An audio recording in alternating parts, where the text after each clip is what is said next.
ओम शांति। अॼु जी मिले तारीख़ 19/11/2023। अॼु व्यक्त बाबदाद जो रिवाइज़ कोर्स 3/4/96 जा महावाक्य आहिनि। अॼु जी महावाक्य जो टॉपिक आहे सेवाउनि सां गॾु गॾु बेहद जी वैराग्य वृत्ति द्वारा पुराने व व्यर्थ संस्कारनि सां मुक्त रहूं। अॼु बेहद जो बाप पंहिंजे बेहद जी सदा सहयोगी साथियुनि खे ॾिसनि पिया। चारों ओर जी सदा सहयोगी ॿार सदा बाप जे दिल में दिल तख्त नशीन निराकार बाप खे पंहिंजो अकाल तख्त बि न आहे। लेकिन तव्हां ॿारनि खे केतिरा तख्त आहिनि त बाप दादा तख्त नशीन ॿारनि खे ॾिसी हर्षित पिया थियनि। वाह मुंहिंजा तख्त नशीन ॿार बाप खे ॾिसी ख़ुशि थींदा आहिनि। तव्हां सभी बाप दादा खे ॾिसी ख़ुशि थींदा आहिनि। लेकिन बाप दादा केतिरे ॿारनि खे ॾिसी ख़ुशि थींदा आहिनि। छो जी हर हिकु ॿार विशेष आत्मा आहे, चाहे लास्ट नंबर बि आहे, लेकिन पोइ बि लास्ट हूंदे हुए बि विशेष कोटनि में कोई में बि कोई जी लिस्ट में आहे। हिन करे हिकु हिकु ॿार खे ॾिसी बाप दादा ज़्यादा ख़ुशि थींदा आहिनि व तव्हां ख़ुशि थींदा आहियो। बाबा प्रश्न था पुछनि त कंहिं चई बाबा ॿई ख़ुशि थींदा आहियूं। बाप खे केतिरा ॿार आहिनि, जेतिरा ॿार आहिनि ओतिरी ख़ुशी। बाप खे केतिरा ॿार आहिनि, जेतिरा ॿार आहिनि ओतिरी ख़ुशी। ऐं तव्हांखे सिर्फ़ु डबल ख़ुशी आहे बसि। ऐं बाबा खे जेतिरा ॿार आहिनि ओतिरी ख़ुशी थींदी आहे। छो जी हर हिकु आत्मा में कोई न कोई विशेषता आहे। बाबा चईंदा आहिनि न लास्ट नंबर वारी आत्मा बि मुंहिंजो बाबा त चई न असांजो परिवार जी बि ख़ुशी तव्हांखे परिवार जी बि ख़ुशी, लेकिन बाप जी ख़ुशी सदाकाल जी आहे ऐं तव्हांजी ख़ुशी सदाकाल जी आहे या कॾहिं हेठि मथे थींदी आहे। बाप दादा सम्झंदा आहिनि कि ब्रह्मण जीवन जो श्वास ख़ुशी आहे। ख़ुशी न त ब्रह्मण जीवन आहे ऐं अविनाशी ख़ुशी कॾहिं कॾहिं ख़ुशी वारी न, परसेंटेज वारी न, ख़ुशी त ख़ुशी। अॼु 50% ख़ुशी कल्ह 100% आहे त जीवन जो श्वास हेठि मथे थींदो आहे न। बाप दादा पहिरों बि चयो कि शरीर हली वञे लेकिन ख़ुशी न वञे असां सभिनि जी। चाहे असांजो शरीर हली वञे लेकिन ख़ुशी न वञे। त इहो पाठ सदा पको आहे या थोरो थोरो कचो आहे, सदा अंडरलाइन आहे न। कॾहिं कॾहिं वारा छा हूंदा सदा ख़ुशी में रहण वारा पास विद ऑनर्स आयो, या कॾहिं कॾहिं ख़ुशी में रहण वारा के धर्मराजपुरी वटि पास करणी पवंदी। पास विद ऑनर्स वारा हिकु सेकेंड में बाप सां गॾु वेंदा, रुकदा न। त तव्हां सभु केरु आहियो, साथ हलण वारा आहियो या धर्मराजपुरी में रुकण वारा आहियो? साथ हलण वारा आहियो न। त के चई बाबा साथ हलण वारा आहियूं। अहिड़ो पाठ आहे सदा। छो जी विशेष डायमंड जुबली जे वर्ष में बाप दादा हर हिकु ॿार जे प्रति छा शुभ आशा आहे उहो त ॼाणंदा आहियो न। बाप दादा सभी ॿारनि जो चार्ट ॾिठईं, उन में बि छा ॾिठईं कि वर्तमान समय जे प्रमाण हिकु ॻाल्हि जो विशेष ॿियो अटेंशन खपे। जीअं सेवा में ॾाढो उमंग उत्साह सां अॻे वधो था।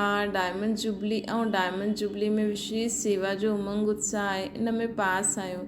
हर हिकु यथाशक्ति सेवा करनि था ऐं कंदा रहंदा। लेकिन हाणे विशेष छा खपे, समय समीप थो अचे त समय जी समीपता जे अनुसार हाणे कहिड़ी लहर हुजणी खपे। त कंहिं चई बाबा वैराग्य वृत्ति जी।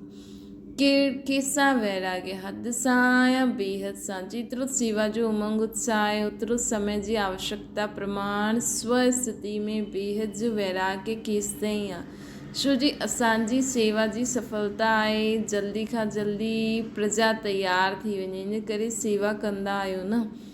त जेसि ताईं तव्हां निमित आत्माउनि में बेहद जी वैराग्य वृत्ति न ईंदी त अन्य आत्माउनि में बि वैराग्य वृत्ति न अची सघंदी आहे। जेसि ताईं वैराग्य वृत्ति न हूंदी त जो चाहींदा आहियो कि बाप जो परिचय सभिनि खे मिले उहा न मिली सघंदो आहे। त असांजी बेहद जी वैराग्य वृत्ति सां ई सभिनि खे बाप जो परिचय मिलंदो। बेहद जो वैराग्य सदाकाल जो वैराग्य अगरि समय प्रमाण व सर्कमस्टेंसिस प्रमाण वैराग्य ईंदो आहे त समय नंबर 1 थी वियो ऐं तव्हां नंबर 2 थी वियो। परिस्थिति या समय वैराग्य ॾियाराईंदो आहे त समय नंबर 1 थी वियो न। परिस्थिति ख़तमु, समय पास थी वियो त वैराग्य पास थी वियो। त उनखे छा चईंदासीं, बेहद जो वैराग्य या हद जो। त हाणे बेहद जो वैराग्य खपे। अगरि वैराग्य खंडित थी वेंदो त उनजो कारण आहे देह अभिमान। जेसिताईं देह अभिमान जो वैराग्य न तेसिताईं कोई बि ॻाल्हि जो वैराग्य सदाकाल न हूंदो आहे। त बाबा चवनि था देह भान सां वैराग्य न, जेसिताईं देह भान सां वैराग्य न थींदो आहे तेसिताईं कोई बि ॻाल्हि जो वैराग्य सदाकाल न हूंदो आहे। त पंहिंजी न देह भान सां वैराग्य रखो। अल्पकाल जो हूंदो आहे। संबंध सां वैराग्य इहा वॾी ॻाल्हि न आहे। उहो त दुनिया में कईअनि जी दिलि सां वैराग्य अची वेंदो आहे, कईअनि की दिलि सां वैराग्य अची वेंदो आहे। लेकिन हिते देह भान जो भिन्न भिन्न रूप आहे, उन भिन्न भिन्न रूपनि खे त ॼाणंदा आहियो। केतिरा देह भान जा रूप आहिनि, उन जो विस्तार त ॼाणंदा आहियो न। लेकिन हिन अनेक देह भान जे रूपनि खे ॼाणे करे बेहद जी वैराग्य में रहणो। देह भान देही अभिमानी में बदिली वञे। जीअं देह भान हिकु नेचुरल थी वियो आहे, हीअं देही अभिमानी नेचुरल थी वञे। छो जी हर ॻाल्हि में पहिरियों शब्द देह ई ईंदो आहे। चाहे संबंध आहे त बि देह जो संबंध, पदार्थ आहे त बि देह जा पदार्थ, मूल आधार देह भान। मतिलबु देह जे संबंध, पदार्थ, वस्तु, वैभव जे कारण जॾहिं बि असांखे देह भान ईंदो आहे न, उनखे ख़तमु करिणो। जॾहिं असां ख़ुदि खे आत्मा सम्झंदासीं त सभु कुझु बाबा जे संबंध थी वेंदो। जेसिताईं कहिड़े बि रूप में देह भान आहे त वैराग्य वृत्ति न हूंदी। भई अगरि असांखे चलो संबंध सां त वैराग्य, लेकिन चीजियूं त आहिनि।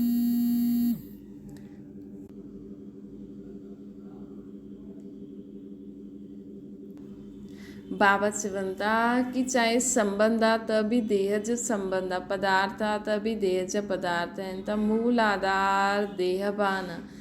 जेसिताईं कहिड़े बि रूप में देह भान आहे त वैराग्य वृत्ति न अची सघंदी आहे। ऐं बाप दादा ॾिठो अथई कि वर्तमान समय जो देह भान जो विघ्न आहे, उनजो कारण आहे कि देह जा जो पुराणा संस्कार आहिनि उन सां वैराग्य न आहे। भई देह जी संबंधी सां, वस्तु, वैभव, सभिनि सां वैराग्य त अची वियो आहे।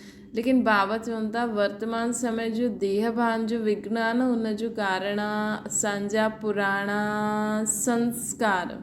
उन्हनि सां वैराग्य न आयो आहे। पहिरियों देह जे पुराणे संस्कारनि सां वैराग्य खपे। संस्कार स्थिति सां हेठि लाहीनि। असांजो जेको फालतू व्यर्थ संकल्प करणु या कोई बि पुराणो ऐसो संस्कार न बि बाबा मुख्य चईंदा आहिनि न, व्यर्थ संकल्पनि जी बीमारी जेकी हूंदी आहे उहा असांखे, वैसे त ॿिया बि हूंदा, तव्हां चेक करो हुन में बि मुख्य अगरि तव्हां चओ कोई बि पुराणो संस्कार न आहे त व्यर्थ सोचण जो संस्कार त हूंदो। त बाबा चवनि था इहे असांजा पुराणा संस्कार जो असांजी हिन देह सां आहिनि, पुराणे देह भान सां गॾु अची वेंदा आहिनि।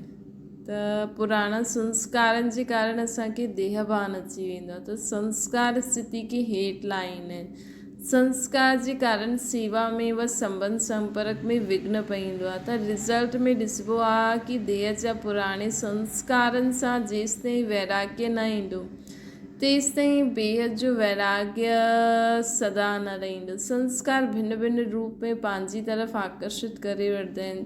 त जाते कहिड़ी तरफ़ आकर्षण आहे उते वैराग्य न ईंदो आहे। त चेक करो कि मां पंहिंजी पुराणे व व्यर्थ संस्कारनि सां मुक्त आहियां। ये चेक बि कजो, सॼो ॾींहुं अभ्यास कजो। मां पंहिंजी पुराणे व व्यर्थ संस्कारनि सां मुक्त आत्मा आहियां।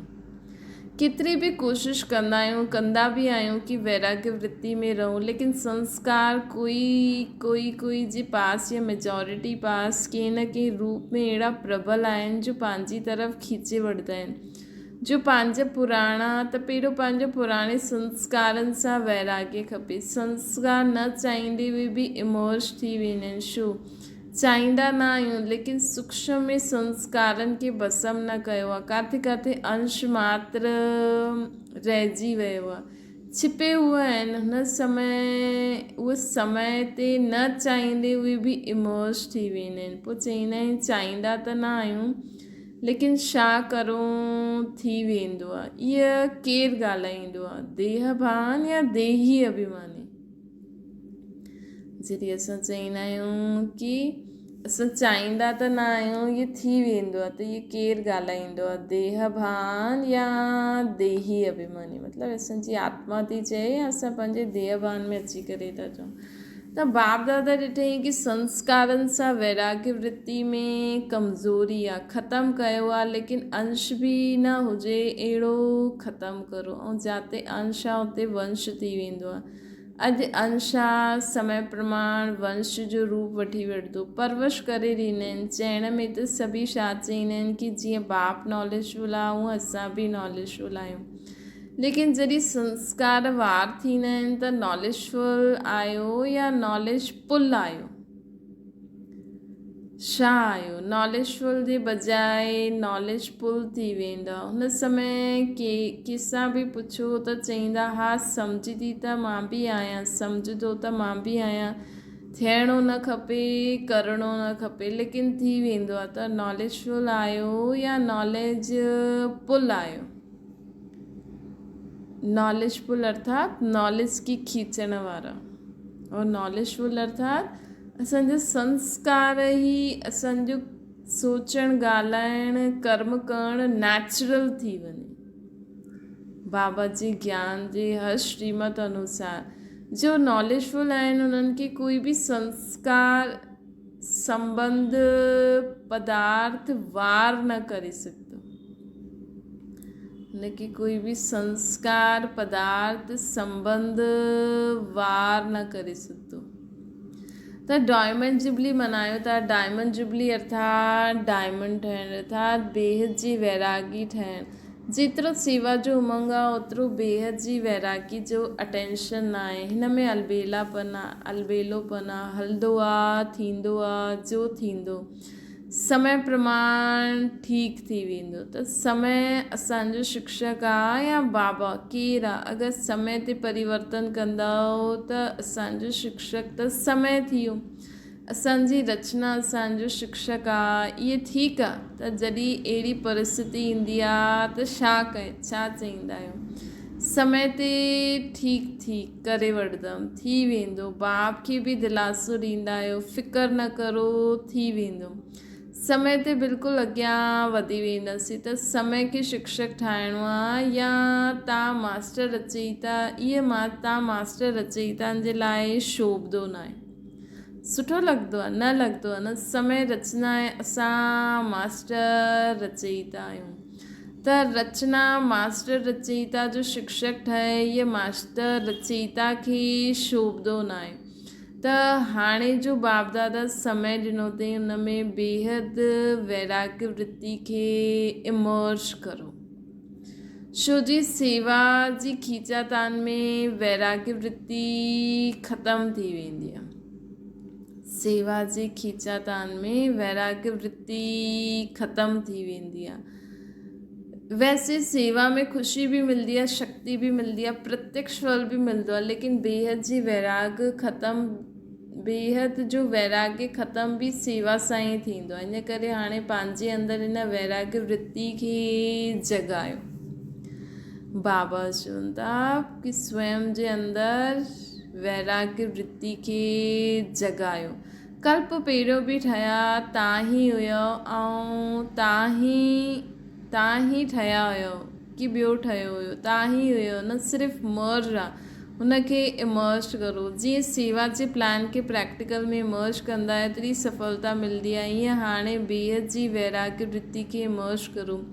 चाहे केतिरा बि साधन प्राप्त आहिनि, साधन त दिन प्रतिदिन ज़्यादा ई मिलंदा आहिनि, लेकिन बेहद जी वैराग्य वृत्ति जी साधना मर्ज न थिए, इमर्ज रहे। साधन ऐं साधना जो बैलेंस, छो जी अॻियां हली करे प्रकृति असांजी दासी थी वेंदी, सत्कार मिलंदो, सम्मान मिलंदो, लेकिन सभु कुझु हूंदे हुए बि वैराग्य वृत्ति कम न थिए। सभु कुझु हूंदे हुए बि असांजो संकल्प बोल कर्म में परिवर्तन अचे। असांजे संकल्प बाप समान, असांजा बोल बाबा जीअं सिखाए थी, असांजे कर्म बाबा जीअं हुजनि। भले असांखे केतिरियूं बि चीजियूं मिलनि, केतिरो बि मान मिले, लेकिन असां में देह अभिमान न अचिणो खपे। असां उन्हनि ते वश न थी वञूं। भई अॼु जो माण्हू सम्मान ॾियनि था, सत्कार ॾियनि था, त असांखे उनजी आदत न पइणी खपे। उन सां बि बेहद जी वैराग्य वृत्ति कि सभु कुझु बाबा जो ई आहे, सभु कुझु बाबा ई कराइनि था, इहे सभु सत्कार सम्मान सभु बाबा खे ई था मिलनि। ख़ुदि कॾहिं बि स्वीकार न करो, न त देह भान अची वेंदो कि मूंखे था ॾियनि, मूंखे था करनि। इन सां बि बेहद जी वैराग्य वृत्ति, लेकिन सभु कुझु हूंदे हुए वैराग्य वृत्ति घटि न थिए, त बेहद जो वैराग्य वृत्ति जो वायुमंडल स्वयं में अनुभव कंदा आहियो कि सेवा में बिज़ी आहियो, बिज़ी थी आहे। जीअं दुनिया वारनि खे सेवा जो प्रभाव ॾेखारे में ॾींदो आहे, ईअं बेहद जी वैराग्य वृत्ति जो प्रभाव ॾेखारे में ॾे। केतिरियूं बि फर्स्ट क्लास असांखे चीजियूं हुजनि, लेकिन असां ईअं न उन चीज़ मिली या उन में ई बिज़ी थी वियासीं। आदि में तव्हां सभिनि जी स्थिति छा हुई? कराची में जॾहिं हुयो, ॿाहिरां खां कोई सेवा न हुई, साधन हुया, लेकिन बेहद जी वैराग्य वृत्ति जो वायुमंडल सेवा खे वधाई। त जो बि डायमंड जुबली वारा आया आहिनि, उन्हनि जी आदि संस्कार आहिनि, हाणे मर्ज थी विया आहिनि। हाणे वरी हिन वृत्ति खे इमर्ज करो। आदि रत्ननि जी बेहद जी वैराग्य वृत्ति स्थापना कई। हाणे नई दुनिया जी स्थापना जे लाइ वरी खां वृत्ति उहो ई वायुमंडल इमर्ज करो। त ॿुधो छा ज़रूरत आहे? साधन ई न, लेकिन ॿियो चओ साधन ई न आहिनि, ॿियो चओ असांखे त वैराग्य आहे, त केरु मञंदो? मतिलबु असांखे एॾा सारा साधन हूंदे हुए बि असांखे उन्हनि सां मुंहिंजे में न फसणो आहे। बसि यूज़ करो, बाक़ी बाबा जो जेको ज्ञान योग आहे, सेवा आहे, उन में बिज़ी रहो। हिन उन साधननि जे प्रभाव में अची करे सॼो ॾींहुं साधन ई यूज़ कंदा रहूं, खाईंदा ई रहूं। साधन आहिनि ऐं वैराग्य आहे। पहिरों जा साधन ऐं हाणे जे साधननि में केॾो अंतर आहे। साधना छिपी वई आहे ऐं साधन प्रत्यक्ष थी विया आहिनि। सुठो आहे, साधन वॾे दिलि सां यूज़ करो। अच्छा, भले साधन तव्हां वॾे दिलि सां यूज़ करो, छो जी साधन असांजे लाइ ई आहिनि, लेकिन साधना खे मर्ज न करो। बैलेंस पूरो हुजणो खपे। जीअं दुनिया वारनि खे चईंदा आहिनि न कि कमल पुष्प समान ठहो, त साधन हूंदे हुए बि कमल फूल समान ठहिणो आहे असांखे। जीअं दुनिया वारनि खे चईंदा आहिनि न कमल पुष्प समान ठहो, त साधन हूंदे हुए बि, साधननि खे यूज़ कंदे हुए बि असांखे कमल पुष्प समान ठहिणो आहे। साधन बुरा न आहिनि, साधन त असांजे कर्म जा योग जो फल आहे, लेकिन वृत्ति जी ॻाल्हि आहे। ईअं त न कि साधन जी प्रवृत्ति में साधननि जे वश फसी त न वेंदा आहे। कमल पुष्प समान न्यारा ऐं बाप जा प्यारा, यूज़ कंदे हुए बि हुनजे प्रभाव में न अचो, सदा न्यारा। साधन बेहद जी वैराग्य वृत्ति खे मर्ज न करे। हाणे विश्व अति में वञे थो, त हाणे आवश्यकता आहे सचे वैराग्य वृत्ति जी, ऐं उहो वायुमंडल ठाहिण वारा तव्हां आहियो। पहिरियों स्वयं में, पोइ विश्व में उहो वायुमंडल फैलंदो। त पंहिंजे देह जेकी बि वैराग्य वृत्ति असांखे धारण करणी आहे, देह जे संबंधित जो बि आहे, देह जे संबंध पदार्थ वस्तु वैभव, देह जे संबंधित पुराणा स्वभाव संस्कार, सभिनि सां वैराग्य हुजिणो खपे असांखे।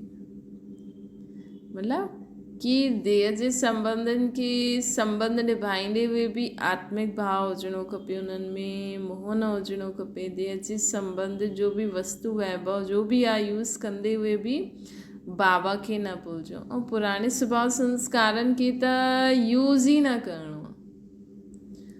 उन्हनि सां बेहद जी वैराग्य वृत्ति मतिलबु कि मुंहिंजा आहिनि ई न, उन जे लाइ सदा जॾहिं बि सॼे ॾींहुं चेक करो मुंहिंजो हर संकल्प हाणे बाबा जी आहे, मां पुराणे रीति त नथी सोचां, मुंहिंजो हर बोल मां कंहिंसां बि ॻाल्हायां थी त बाबा जीअं सिखायो अथई उहा आहे या पुराणे रीति ॻाल्हायां थी, मुंहिंजो हर कर्म जीअं बाबा सिखायो अथई उहा आहे या पुराणे रीति आहे। त ईअं जॾहिं असां चेक कंदा वेंदासीं न, ऐं जीअं बाबा जीअं चवनि था उहो ॻाल्हायो, कर्म करो, संकल्प करो, त उहा संस्कार ठही वेंदा, त पुराणा पाण ई ख़तमु थी वेंदा। त डायमंड जुबली वारा छा कंदा, लहर फैलाईंदा न। तव्हां माण्हू त अनुभवी आहियो न, शुरू जो अनुभव आहे, जॾहिं कुझु हुयो सभु कुझु हुयो, देसी घी खाओ जेतिरो खाए सघंदा आहियो, पोइ बि बेहद जी वैराग्य वृत्ति। दुनिया वारा देसी घी खाईंदा आहिनि लेकिन तव्हां देसी घी पीअंदा हुयो, घी जी नदियूं ॾिठियूं। त डायमंड जुबली वारनि खे विशेष कमु करिणो आहे, आपस में इकट्ठा थी वञो, आपस में इकट्ठा थी वञो त रूह रिहान, आपस में इकट्ठा थींदा आहियो त रूह रिहान करिणो आहे। जीअं सेवा जी मीटिंग कंदा आहियो न, उहे हिन जी मीटिंग करो। त बाप दादा चईंदा आहिनि, चाहींदा आहियूं, जो बाप दादा चईंदा आहिनि चाहींदा आहिनि सेकेंड में अशरीरी थी वञो। इन जो फाउंडेशन आहे बेहद जी वैराग्य वृत्ति।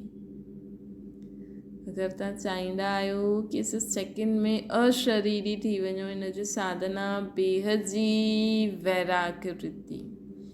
न त केतिरी बि कोशिशि कंदा लेकिन सेकेंड में न थी सघंदो, युद्ध में ई हली वेंदो आहे। ऐं जिते वैराग्य आहे त इहे वैराग्य आहे योग्य धरनी, हुन में जो बीज विझो हुन जो फल फौरन मिलंदो आहे। त छा करिणो आहे, सभिनि खे फील त थिए थो कि बसि असांखे बि हाणे वैराग्य वृत्ति में वञिणो आहे। अच्छा सम्झो छा करिणो आहे, सहज आहे या मुश्किल आहे, थोरो थोरो आकर्षण त थींदो आहे या न, साधन पंहिंजी तरफ़ न खींचंदा आहिनि। हाणे अभ्यास खपे, जॾहिं चाहे जाते चाहे जीअं चाहे उन स्थिति खे सेकेंड में सेट करे सघूं। सेवा में अचिणो आहे त सेवा में अचो, सेवा खां न्यारो थियणो आहे त सेवा खां न्यारो थी वञो। ईअं न सेवा असांखे खीचे, सेवा जे बिना रही न सघूं। जॾहिं चाहे जीअं चाहे विल पावर खपे, विल पावर आहे, स्टॉप त स्टॉप, स्टॉप त स्टॉप। बसि असां निराकार ज्योतिर्बिंदु बाबा वटि हाणे असां हिन देह में वेही करे सेवा था करूं। हाणे हिन देह खां न्यारो बसि मां आत्मा आहियां बाबा वटि। ईअं न लॻायो स्टॉप ऐं थी वञे question mark, full stop. Full stop मतिलबु फुल स्टॉप, स्टॉप बि न, फुल स्टॉप। कोई संकल्प न, सिर्फ़ु हिकु ई संकल्प, मां आत्मा बाबा मुंहिंजो बाप ऐं मां निराकार रूप में बाबा वटि आहियां। स्टॉप। जो चाहे वो प्रैक्टिकल में करे सघो, चाहींदा आहियो लेकिन थियणु मुश्किल आहे त हिनखे छा चईंदासीं, विल पावर आहे कि पावर आहे। संकल्प कयो, व्यर्थ समाप्त, सेकेंड में समाप्त थी वञे। त हीअं असांखे अभ्यास करणो। बाप दादा बि ॿुधायईं कि कई बार चईंदा आहिनि असां योग में वेहींदा आहियूं लेकिन योग जे बजाय युद्ध थींदी आहे, योगी न थींदा आहियूं, युद्ध थींदी आहे। ऐं युद्ध करण जा अगरि संस्कार ॾाढे काल जा रहिया त छा ठाहींदव, सूर्यवंशी ठाहींदव या चंद्रवंशी ठाहींदव, सोचो ऐं थियो। सोचण ऐं थियणु सेकेंड जो कमु आहे न, हिनखे चइबो आहे विल पावर। विल पावर आहे कि प्लान ॾाढो आहे सुठो ठाहींदा आहियूं, लेकिन प्लान ठाहींदा आहियूं 10 प्रैक्टिकल में 5, ईअं त न थींदा आहिनि। सोचदा ॾाढो सुठो आहे, ईअं कंदासीं, ईअं थींदो, ईअं थींदो, लेकिन प्रैक्टिकल में अंतर पइजी वेंदो आहे। त हाणे अहिड़ी विल पावर हुजे, संकल्प कयो, कर्म में प्रैक्टिकल में थियो, ईअं अनुभव थींदो आहे। न त ॾिसबो आहे अमृत वेले जॾहिं बाप सां ॾोहरयान कंदा आहिनि त ॾाढी सुठी सुठी ॻाल्हियूं चईंदा आहिनि, ईअं कंदासीं, ईअं कंदासीं, ऐं जॾहिं राति थींदी आहे त रिज़ल्ट छा थींदी आहे। बाप खे ख़ुशि ॾाढो कंदा आहिनि, ॻाल्हियूं एतिरी मिठियूं मिठियूं कंदियूं आहिनि, एतिरा सुठा सुठा कंदा आहिनि, बाप बि ख़ुशि थी वेंदा आहिनि। वाह मुंहिंजा ॿार, चईंदा आहिनि बाबा बसि तव्हां जो चयो उहो थियणो ई आहे, थियल ई आहे। ॾाढी सुठी सुठी ॻाल्हियूं कंदा आहिनि। कई त बाप खे एतिरो दिलासो ॾियारंदा आहिनि कि बाबा असां न थींदासीं त केरु थींदो। बाबा कल्प असां ई हुयासीं, ख़ुशि थी वेंदा आहिनि। हॉल में पुठियां वेहण वारनि सां बाबा पुछनि था, पुठियां वेहण वारा सुठी तरह सां ॿुधो था न, अॻियां वारनि खां पुठियां वारा कंदा वेहण पुठियां आहिनि, लेकिन सभिनि खां समीप दिलि में आयो छो, ॿियनि खे चांस ॾियणु, इहे बि सेवा आहे न। ते सेवादारी सदा बाप जे दिलि ते आहिनि। कॾहिं बि ईअं न सोचणो आहे कि असां बि अगरि दादियूं हुजूं हा त ज़रा सो असां बि अगरि दादियूं हुजूं हा त ज़रा सो, लेकिन सामने त छा तव्हां दिलि में वेठा आहियो। दिलि बि साधारण न, दिलि न तख़्त आहे, त दिलि तख़्त नशीन आत्मा थी वियो न। किथे बि वियो, चाहे हिकु कोने में वियो, चाहे हेठि वियो, लेकिन चाहे कैबिन में वियो, लेकिन बाप जी दिलि में आयो सभु। छा चारों ओर जी तख़्त नशीन श्रेष्ठ भाग्यवान आत्मायूं, सदा बेहद जी वैराग्य वृत्ति सां वायुमंडल ठाहिण वारा विशेष आत्मायूं, चारों ओर जे तख़्त नशीन श्रेष्ठ भाग्यवान आत्मायूं, सदा बेहद जी वैराग्य वृत्ति सां वायुमंडल ठाहिण वारी विशेष आत्मायूं, सदा पंहिंजी श्रेष्ठ विशेषता के कार्य में लॻाइण वारी विशेष आत्मायूं, सदा हिकु बाप सां गॾु ऐं श्रीमत जे हथ जो अनुभव करण वारी समीप आत्माउनि खे बाप दादा जो यादि प्यार ऐं नमस्ते। असांजी बि माता पिता बाप दादा खे यादि प्यार, गुड मॉर्निंग ऐं नमस्ते। अच्छा, वरदान आहे एक वृत्ता जे राज के ॼाणे, वरदाता खे राज़ी करण वारा सर्व सिद्धि स्वरूप ठहो। वरदाता बाप वटि अखूट वरदान आहिनि, जो जेतिरो वठणु चाहे खुलो भंडार आहे न। अहिड़े खुले भंडार सां कई ॿार संपन्न थींदा आहिनि ऐं कोई यथाशक्ति संपन्न थींदा आहिनि। बाबा जो त अथाह वरदान आहिनि। कई ॿार त हिन सां संपन्न थी वेंदा आहिनि, ख़ुदि ई संपन्न थी वेंदा आहिनि, ऐं कोई यथाशक्ति संपन्न थींदा आहिनि। सभिनि खां ज़्यादा झोली भरी करे ॾियण में भोलेनाथ वरदाता रूप ही आहे। सिर्फ़ु उनखे राज़ी करण जी विधि खे ॼाणे वठो त सर्व सिद्धियूं प्राप्त थी वेंदियूं। वरदाता खे हिकु शब्द ॾाढो प्रिय लॻंदो आहे, उहो हूंदो आहे एक वृत्ता। संकल्प स्वप्न में बि ॿियो न हुजे, सदा एक वृत्ता वृत्ति में रहे। मुंहिंजो त हिकु बाप ॿियो न कोई, जे हिन राज की ॼाणो, हुनजी झोली वरदाननि सां सदा भरपूर थी वेंदी आहे। स्लोगन आहे, मनसा वाचा ॿई सेवायूं साथ साथ करो त डबल फल जी प्राप्ति थी वेंदी आहे। मनसा ऐं वाचा ॿिन्हिनि ॿई सेवायूं साथ साथ करो त डबल प्राप्ति थी वेंदी आहे। अच्छा, ओम शांति। बाबा खे यादि करो।